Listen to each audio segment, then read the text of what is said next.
Pop. Pop music took its modern shape in the mid-1950s in the US and the UK, out of the same post-war culture that produced rock and roll. The word comes from popular. The genre was built around one idea: make music the largest possible number of people will want to hear. Designed for radio, for mass audiences, for commercial success in a way no genre before it had deliberately tried. It's a strategy, not a sound. Every generation, it absorbs what's working in other genres: the rhythm of R&B, the energy of rock, the production of electronic music, and repackages it into something accessible and immediate. Pop doesn't invent, it translates. That's both the criticism and the point. It has no fixed sound of its own. It draws from whatever genres are dominant at the time.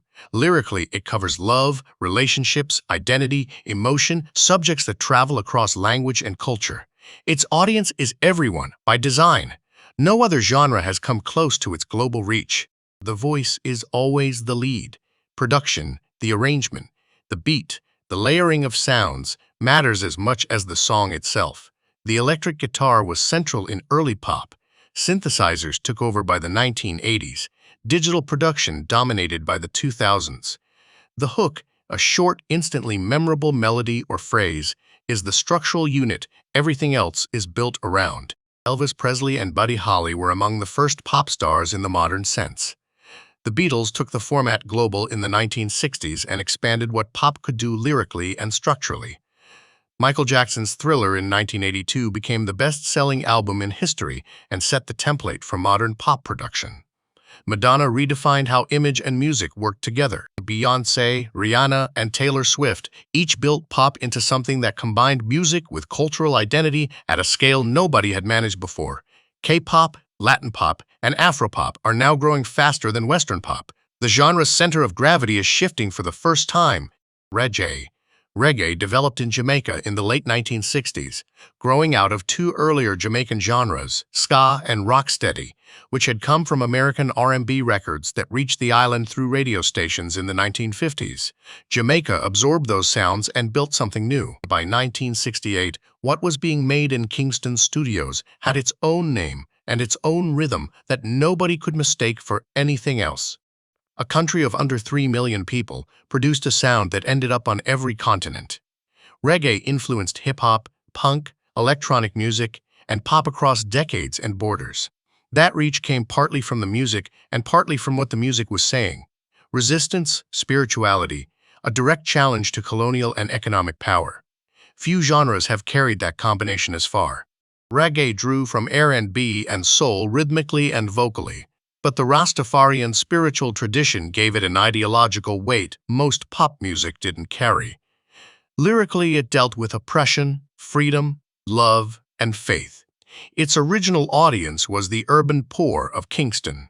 It spread internationally through Bob Marley's commercial success in the mid-1970s and kept spreading after him.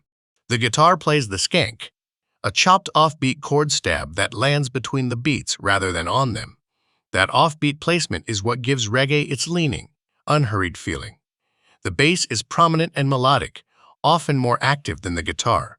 Drums follow a relaxed one-drop pattern where the emphasis falls on the third beat. Keyboards and horns fill the rest. Bob Marley brought the genre to international audiences with Catch a Fire, Burnin', and Exodus, and became one of the most recognizable musicians of the 20th century. Peter Tosh and Bunny Wailer, the other original Wailers, were equally important to what reggae became. Jimmy Cliff reached global audiences through the 1972 film The Harder They Come. Lee Scratch Perry developed dub, a production technique that stripped down reggae tracks and manipulated them with echo and reverb, and that approach directly fed into electronic music and hip-hop production. Roots, reggae, dancehall, and dub are the genre's main branches. Hip-hop. Hip-hop began on August 11, 1973, at a back-to-school party in the Bronx, New York. DJ Kool Herc had 2 copies of the same record and switched between them to extend the drum break, the section of a song where the rhythm played alone. That technique, the breakbeat, was the moment hip-hop was born. Not in a studio, in a park, at a party, with a crowd of young people who had almost nothing else. From the beginning, it was a culture with 4 elements: DJing, emceeing, breakdancing, and graffiti. Each was a form of expression developed by young Black and Latino communities in the South Bronx during one of the most economically neglected periods in New York City's history. The music traveled furthest, but the other three were always part of the same thing. Hip-hop drew from funk, soul, and R&B, mostly through sampling, which is the practice of taking a recorded segment from an existing song and building a new track around it. Lyrically, it started as party music, and very quickly became one of the most direct forms of social commentary in popular music. Its first audience was Black and Latino youth in New York. Within a decade, it had spread across America. Within 2 decades, it had become the most streamed genre in the world. 2 turntables were hip-hop's original instrument, used as a performance tool by the DJ. The Roland TR-808 drum machine became the defining sound of hip-hop production. Sampling technology let producers build tracks from fragments of existing recordings. The MC raps over the beat, with rhythm and wordplay as the main technical skills. DJ Kool Herc created the breakbeat. Grandmaster Flash developed the technical vocabulary of DJing. Africa Bambaataa connected hip-hop to electronic music with Planet Rock in 1982. Run DMC took it to rock audiences. Public Enemy made it a political force. NWA brought West Coast gangster rap to national attention. Nas, Jay-Z, and the Notorious B.I.G. defined East Coast lyricism in the 1990s. Tupac Shakur became one of the most written-about artists in popular music history. Kendrick Lamar, Drake, and J. Cole carried the genre into the streaming era. Hip-hop's main branches, East Coast, West Coast, Southern rap, trap, conscious rap, each reflect a different region, era, and set of priorities.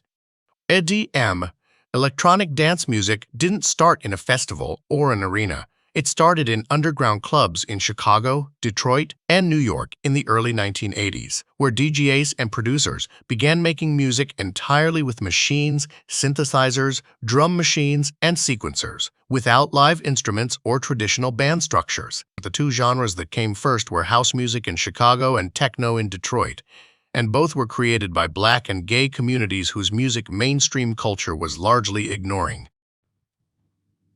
In EDM, the producer is the performer. No band, no singer in the traditional sense, no instrument played live on stage. The DJ plays pre-made tracks and mixes them in real time, reading the crowd and building toward the drop, the point where the full beat returns after a build-up and the dance floor reacts. Build-up, tension, drop, release. That structure is the grammar every EDM subgenre uses. EDM drew from funk and disco rhythmically, and from Kraftwerk and European electronic music sonically. The subject matter is almost entirely physical. Music made for dancing, for collective experience, for a specific moment in a specific room. Its original audience was underground club communities, primarily Black and LGBTQ+ in America, and mostly white and working class in Europe. Now it spans every demographic globally. The synthesizer generates melodies, chords, and textures. The Roland TR-808 and TR-909 drum machines provide the rhythm. Software like Ableton Live replaced hardware for most producers from the 2000s onward. The bass drop, the low-frequency impact at the climax of a track, is what the whole genre builds toward. Frankie Knuckles developed house music at the Warehouse Club in Chicago and is widely considered the father of the genre. Juan Atkins, Derek May, and Kevin Saunderson, the Belleville Three, created techno in Detroit. The genre reached Europe through Ibiza, Berlin, and the British rave scene in the late 1980s. Daft Punk brought electronic music into mainstream pop consciousness. Deadmau5, Skrillex, and Calvin Harris took it into arenas. Avicii's melodic production made EDM work for audiences far beyond the dance floor. EDM subgenres, house, techno, trance, drum and bass, dubstep, ambient, future bass, each came from a different city, decade, and context. Latin. Reggaeton. Latin music is a continent-wide collection of traditions: salsa, bachata, bossa nova, cumbia, merengue, tango. Each has different rhythms, different roots, and different dance floors.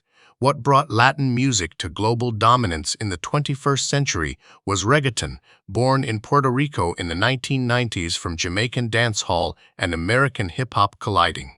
Bad Bunny sings entirely in Spanish. He was Spotify's most streamed artist 4 years in a row. That tells you something about where music is going.